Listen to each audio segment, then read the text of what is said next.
Split testing is very important if you want to maximize the sign-up rate from your squeeze page or sign-up form and really build your list quickly. Now, a lot of people are happy to throw up a squeeze page or a sign-up form and just leave it as is, and if they get people signing up, they get people signing up. If they don't, they don't. They don't really care.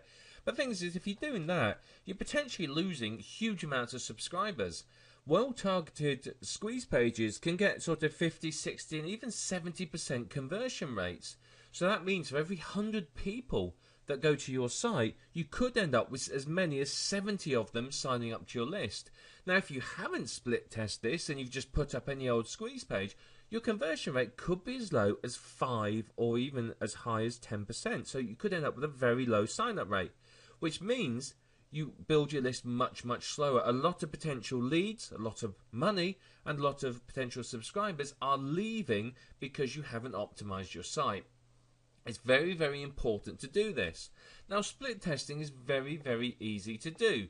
You need to split test different sign-up forms or squeeze pages. So you create 2 squeeze pages, one slightly different from the other. So you might change the headline, you might change the photo, you might change the position of the sign-up form, you might change the free gift that's offered, blah, blah, blah, so on. You change one thing at a time, change each different thing, and then you drive traffic and you see what the result is. So changing more than one component at a time means you don't know what's worked. So if I change the headline, the picture, move the sign-up box, and I add a gift, which one of those 4 has actually resulted in a higher conversion rate? Could be any of them. It might be that one of them actually got the conversion rate up to 70%, but the other 3 changes dragged it back down again. I don't know.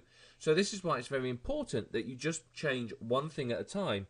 So you compare, your existing one, and then I make a change on it, and I compare and I drive traffic to both, and I see which works best. And that way I can really determine what is going to work and what's going to boost my conversion rates.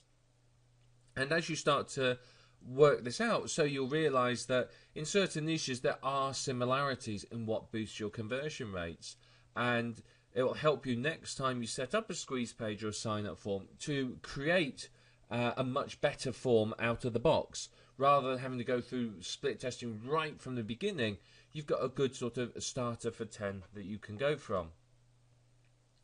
So basically, you change a component, you compare the 2 split pages. If one has a higher conversion rate than the other, you keep that one and discard the other. If the change makes the conversion rate worse, you drop that and you keep the original and make another change.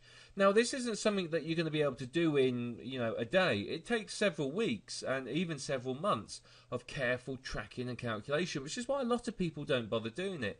But if you do this, then you can end up with a significant amount of people signing up to your list, much more so than people who are not doing the same thing.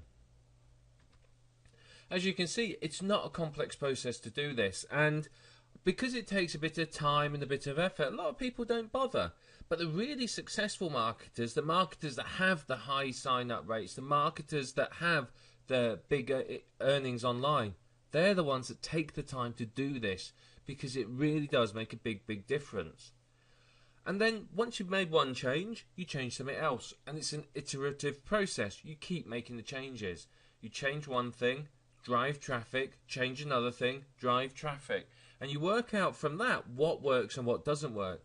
Now, it's very important that you drive pretty much the same amount of traffic for each test. So there's no good having one test with 10 people, next with 100, and the one after with 1,000. Because they're not comparable. So you need to say, right, I'm going to have 500 visitors to my site. Let's see what happens. Now, under 100 isn't really statistically significant.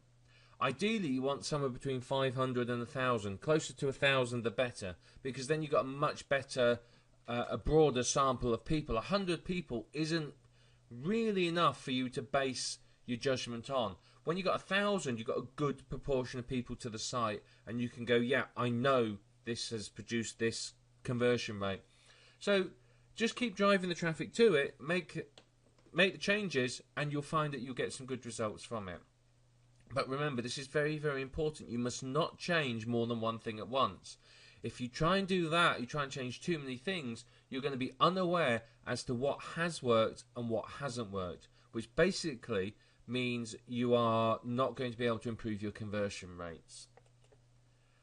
By doing this, by taking the time to do this split testing, you are going to be able to maximize your income. You're going to find from this you can really start to increase your sign-ups, and from that you'll be able to increase the size of your list and the amount of money that you make.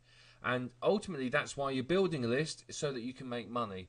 And through taking the time to do this split testing, you can massively increase the amount of money that you can earn from your list.